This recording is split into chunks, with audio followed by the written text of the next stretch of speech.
وعلى آله وأصحابه وأولياء أمته وعلماء ملته أجمعين. أما بعد فأعوذ بالله من الشيطان الرجيم. بسم الله الرحمن الرحيم. إنا أنزلناه في ليلة القدر. صدق الله مولانا العظيم وصدق رسوله النبي الكريم الأمين الرؤوف الرحيم. فقد قال الله تبارك وتعالى في كلامه المجيد والفرقان الحميد في شان حبيبه صلى الله تعالى عليه وآله وسلم: إن الله وملائكته يصلون على النبي يا أيها الذين آمنوا صلوا عليه وسلموا تسليما. اللهم صل على سيدنا ومولانا محمد وعلى آلہ و اصحابہ وبارک وسلم. الصلاۃ والسلام علیک یا سیدی یا رسول اللہ. الصلاۃ والسلام علیک یا سیدی یا حبیب اللہ. الصلاۃ والسلام علیک یا سیدی یا شفیع المذنبین وعلی آلک و اصحابک یا سیدی یا رحمت للعالمین.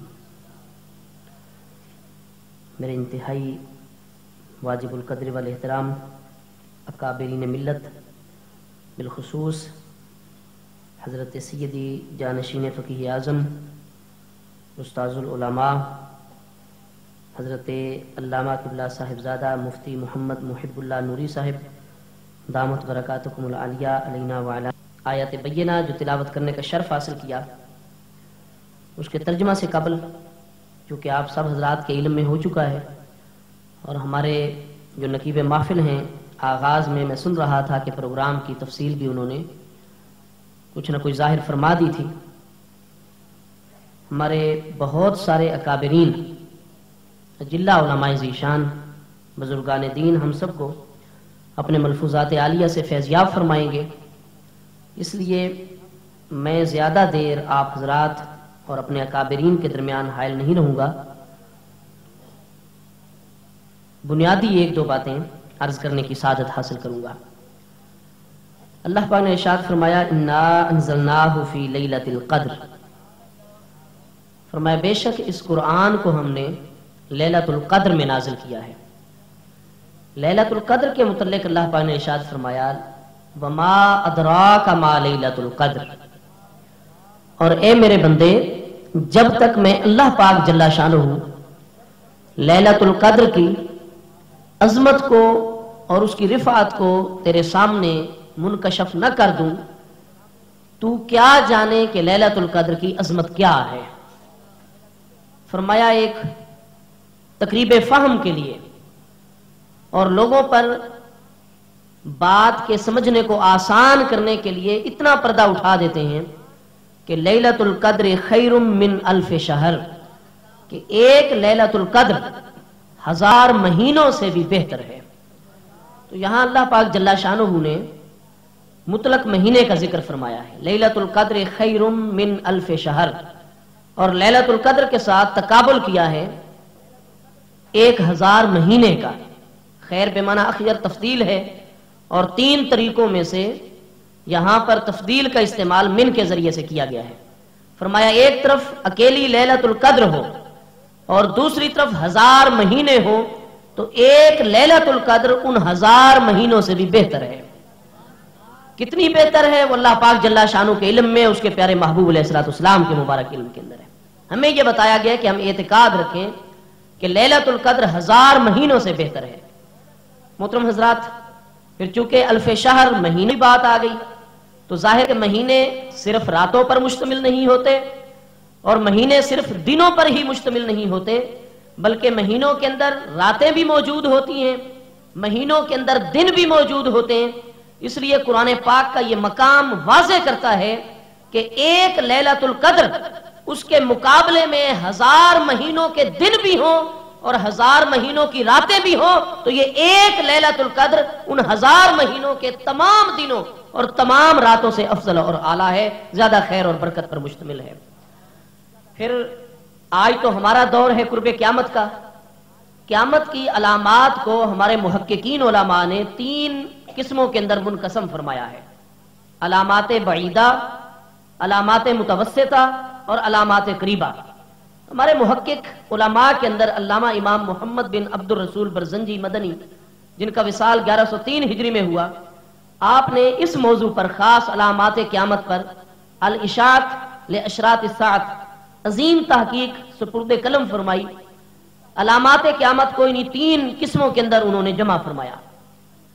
میرے آقا نبی پاک صلی اللہ تعالی علیہ وآلہ وسلم نے قرب قیامت والی علامات کے اندر ایک علامت یہ بیان فرمائی کہ تقارب الزمان، زمانہ سمٹ جائے گا، ٹائم اور وقت کلوز ہو جائے گا۔ فرمایا جو سال ہوں گے وہ مہینوں کی طرح گزر جائیں گے، جو مہینے ہوں گے وہ ہفتوں کی طرح گزر جائیں گے، اور ہفتے دنوں کی طرح گزر جائیں گے۔ وقت بے برکتی کا شکار ہو جائے گا۔ میرے آقا نبی پاک صلی اللہ تعالی علیہ وآلہ وسلم کا جب مطلق ارشاد گرامی آ گیا کہ خیر القرون کرنی ثم الذین یلونہم ثم الذین یلونہم، خیر القرون، یہاں پھر تفضیل کا استعمال خیر کا اضافت کے ذریعے ہوا۔ القرون جو کرن کی جمع مکسر ہے، پھر اس پر الف لام ہے، پھر اضافت پائی جا رہی ہے تفضیل کے استعمال کے لیے، تو عموم ہے۔ فرمایا جتنے زمانے گزر چکے، جتنے زمانے آئیں گے، فرمایا تمام کے تمام زمانوں میں سب سے اعلیٰ ترین زمانہ وہ میرا زمانہ ہے، جس کو جس زمانے اور وقت کو فرمایا میری ذات بابرکات سے نسبت حاصل ہو گئی ہے، میری ذات بابرکات سے تعلق حاصل ہو گیا ہے، وہ زمانہ سارے زمانوں سے بہتر ہے۔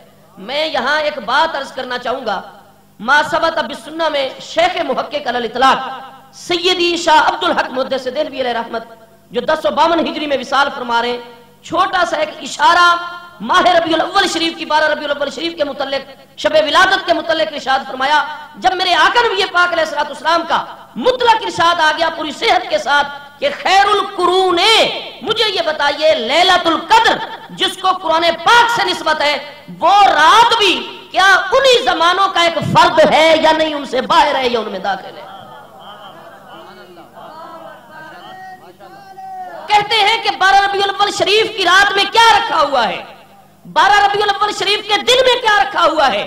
انہیں توجہ کرنی چاہیے اس صحیح حدیث کی طرف کہ خیر القرون کرنی، فرمایا میرے ساتھ جس ٹائم کی نسبت ہو گئی ہے، جس زمانے اور جس وقت کی نسبت ہو گئی ہے، خیر القرون، جتنے زمانے ہیں، چاہے سیدنا ابراہیم علیہ السلام کا مبارک زمانہ ہو، چاہے حضرت آدم علیہ السلام کا زمانہ ہو، یا اس عالم اجسام سے تشکیل پانے سے پہلے، عالم اجسام کے تشکیل پانے سے پہلے عالم ارواح کے ادوار ہو، فرمایا جس وقت کو میری ذات کے ساتھ نسبت ہے، جان لو وہ وقت، وہ ٹائم سارے زمانوں میں خیر ہے، سب سے افضل ہے، سب سے اعلیٰ ہے۔ کیوں؟ اس کی نسبت میری ذات بابرکات کے ساتھ ہے۔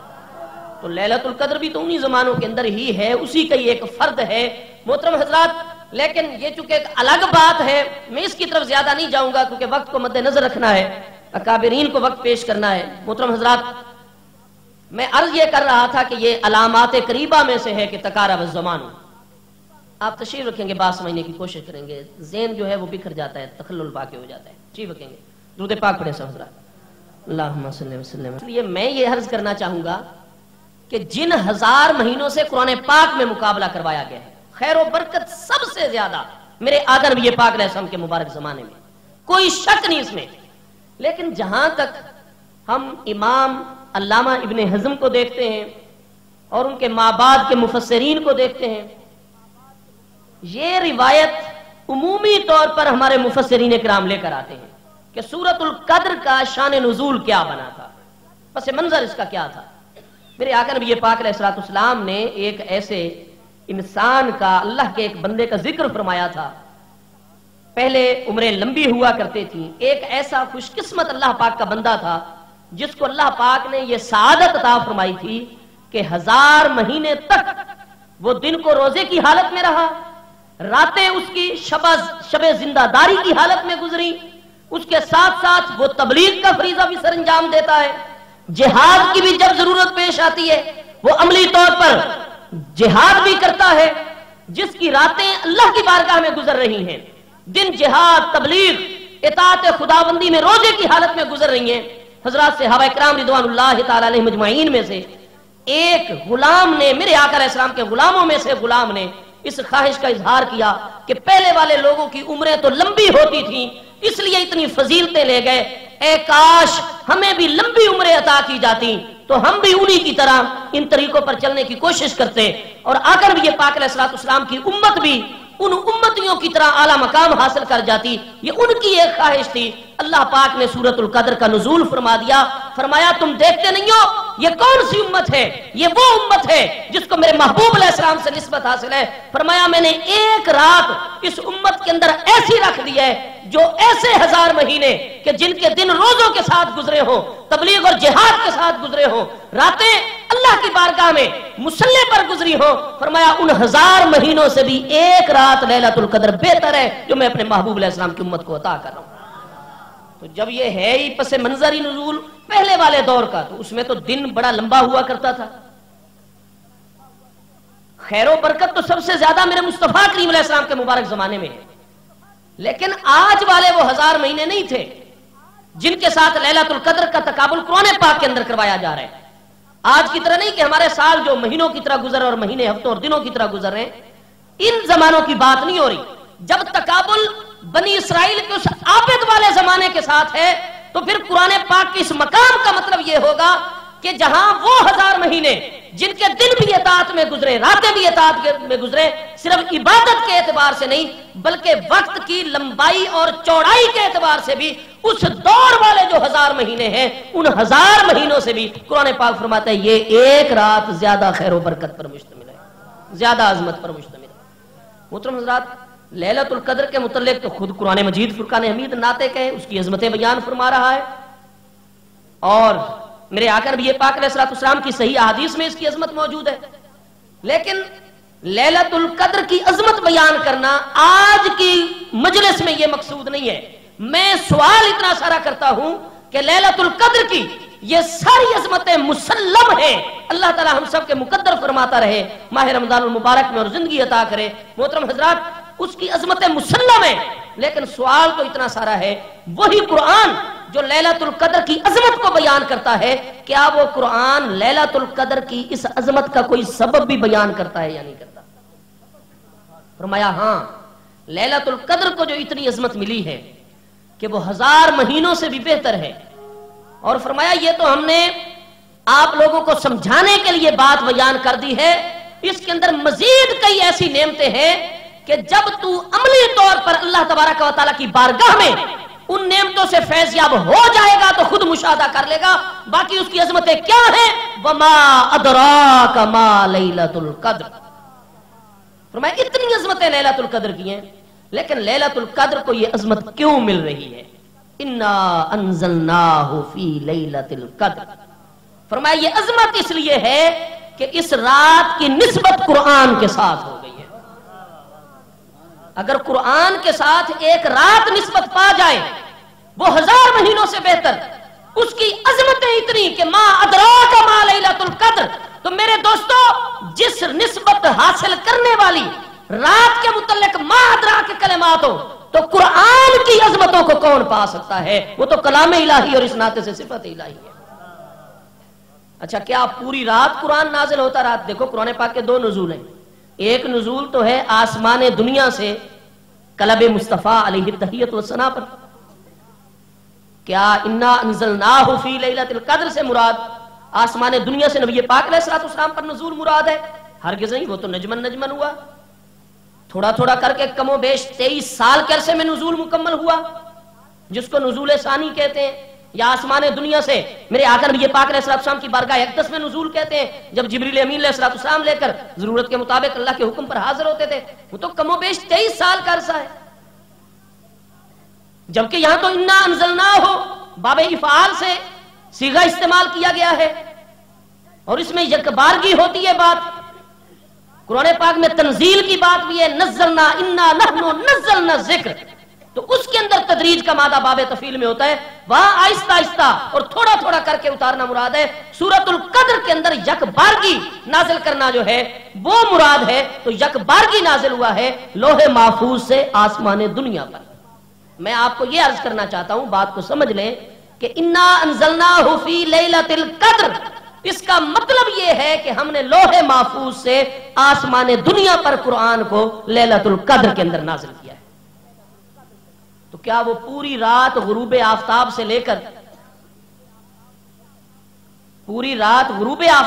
کر طلوع صبح تک کیا قرآن اترتا رہا لوح محفوظ سے آسمان دنیا پر؟ پوری رات کو نسبت ہے نزول قرآن کے ساتھ؟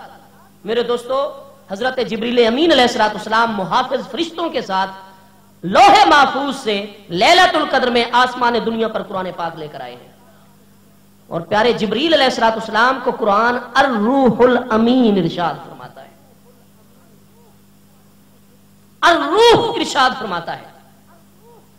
قرآن پاک کے 24ویں پارے سورہ الزمر آیت نمبر 42 میں اللہ تعالیٰ کا ارشاد گرامی ہے، اللہ یتوفی الانفس حین موتها واللتی لم تمت فی منامها۔ یہ آیت بینہ سیدنا فاروق اعظم رضی اللہ تعالیٰ عنہ کی توجہ کا ایک موقع پر خاص مرکز بن گئی۔ فرمایا اطلبوا لی علی بن ابی طالب، علی بن ابی طالب کہاں ہیں؟ ان کو بلا کر لے آؤ۔ سیدنا مولا مرتضی کرم اللہ تعالی وجہ الکریم حاضر خدمت ہو گئے۔ ابن حزم نے اس کو صحیح سند کے ساتھ روایت کیا ہے، روح المعانی تک ہمارے جملہ مفسرین اس روایت کو لے کر آ رہے ہیں صحت کے ساتھ۔ فرمایا اے علی بن ابی طالب رضی اللہ تعالیٰ عنہ، اس آیت بینہ کے متعلق کیا جانتے ہو؟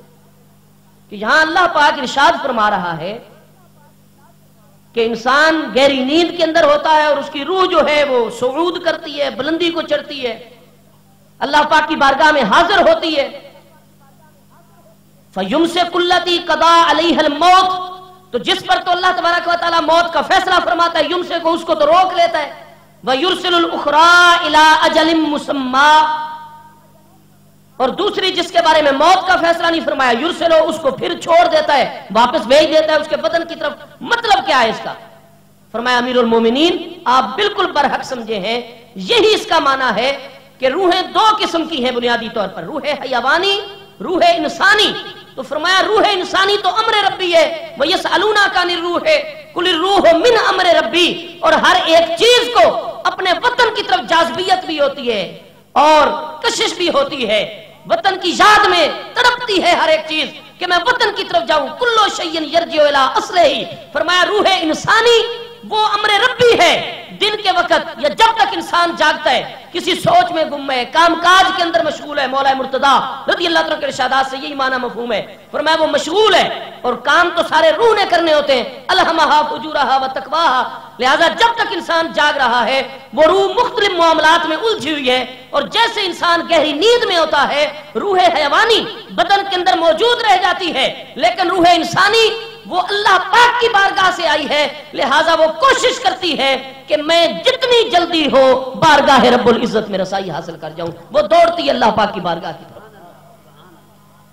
فرمایا یہی ہوتا ہے کہ جو پھر جتنا روح کو غذا پہنچاتا ہے، جتنا روح کو تقویت دیتا ہے اللہ تعالیٰ کے ذکر سے، الا بذکر اللہ تطمئن القلوب، جتنا روح کو پاک اور صاف رکھتا ہے اتنی اس کی روح قوت والی ہوتی ہے۔ کسی کی روح پہلے آسمان کے نیچے تک پہنچ پاتی ہے، کسی کی دوسرے آسمان پر، کسی کی 7ویں آسمان پر۔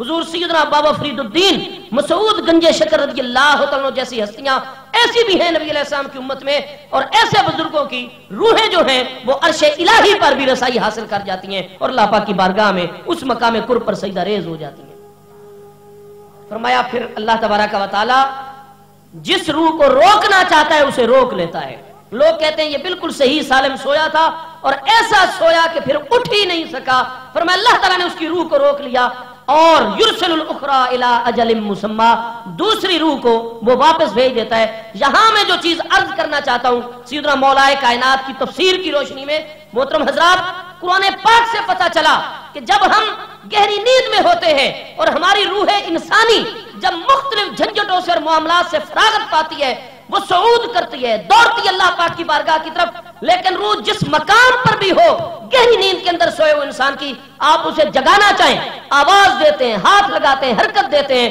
وہ پلک جھپکنے سے پہلے بیدار ہو جاتا اور کہتا ہے جی بتاؤ کیا معاملہ ہے، کیا کہنا چاہتے ہو۔